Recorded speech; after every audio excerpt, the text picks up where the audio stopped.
ये एक 75 year old male patient है जो कि इमरजेंसी हमारे पास आए। पेशेंट जब आए थे, पेशेंट को सीवियर एब्डोमिनल डिस्टेंशन था, जो कि आप लोग देख सकते हैं कितना ज़्यादा पेशेंट को एब्डोमिनल डिस्टेंशन है। पेशेंट का हमने यूएसजी एब्डोमेन कराया। यूएसजी एब्डोमेन कराने के बाद पता चला कि पेशेंट को मॉडरेट एसआईटी से पेट के अंदर बहुत ज़्यादा पानी भरा हुआ है।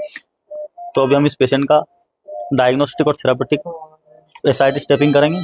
डायग्नोस्टिक एसआईटी स्टेपिंग का मतलब होता है जो पानी हम निकालेंगे जांच के लिए भेजेंगे, और थेरापेटिक का मतलब पेट के अंदर बहुत ज़्यादा पानी है तो उसे इतनी क्वांटिटी में निकालेंगे कि उससे पेशेंट को आराम मिले, पेट में जो डिस्टेंशन हो रहा है कम हो जाए। एसआईटी स्टेप करने के पहले हम पेशेंट का एब्डोमेन को अच्छे से वॉश करते हैं, क्लीन करते हैं। पहले बिटाडिन से क्रिस्टलियम से 15 से 20 बार सेंटर टू पेरिफेरी क्लीन किया जाता है ताकि बाहर का इन्फेक्शन अंदर ना जाए, पेशेंट को सेकेंडरी बैक्टीरियल पेरिटोनाइटिस ना हो, एसबीपी से प्रिवेंशन हो जाए। तो जो हम टेप करते हैं वो जो हमारा अम्बलाइकल होता है, अम्बलाइकल से हम सीधी लाइन खींचते हैं इलियक क्रेस्ट की ओर, और यहाँ से ये 4 उंगल हमारी, 4 ये और 4 ये 12 उंगल होती है। तो अपर 2/3 और मीडियल 1/3, लेटरल 1/3 और मीडियल 2/3 से हम टेप करते हैं। यहाँ से पेशेंट को एक नीडल इंसर्ट करेंगे।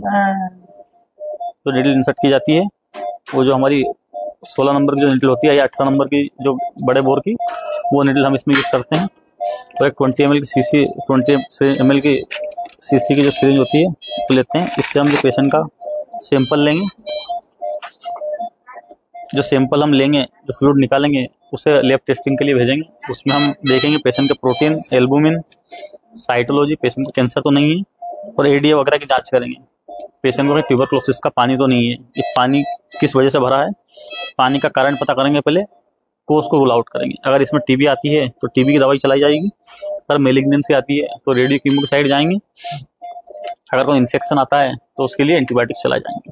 तो जब भी कभी ऐसा पेशेंट आता है तो पहले यूएसजी कराई जाती है क्लिनिकल, उसके बाद एग्जामिनेशन किया जाता है पेशेंट का, पेशेंट को एसआईटी से, उसके बाद एसआईटी स्टेप किया जाता है। एसआईटी स्टेप हम डायग्नोस्टिक पर्पस के हिसाब से पहले 20 ml की सिरिंज में सैंपल ले लेंगे, उसके बाद थेरापेटिक टेप करेंगे।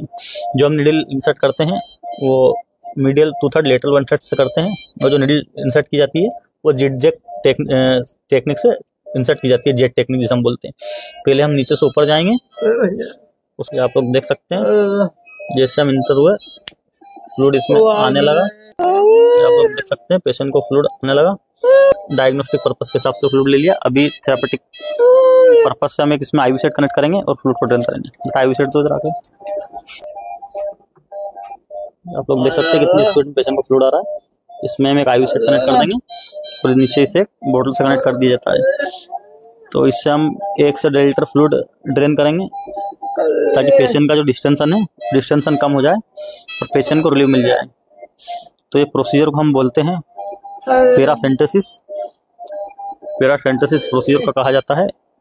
इसमें 2 तरीके से हम पैरासेंटेसिस करते हैं, एक डायग्नोस्टिक और थेरापेटिक। डायग्नोस्टिक में हम सैंपल निकाल लेते हैं ये फ्लूइड का और इसे लैब टेस्टिंग के लिए भेजते हैं। इसमें देखेंगे हम प्रोटीन, एल्बुमिन, एडीए और साइटोलॉजी। अगर WBC काउंट बढ़ के आते हैं इसमें इन्फेक्ट तो उसमें एंटीबायोटिक चालू की जाएगी।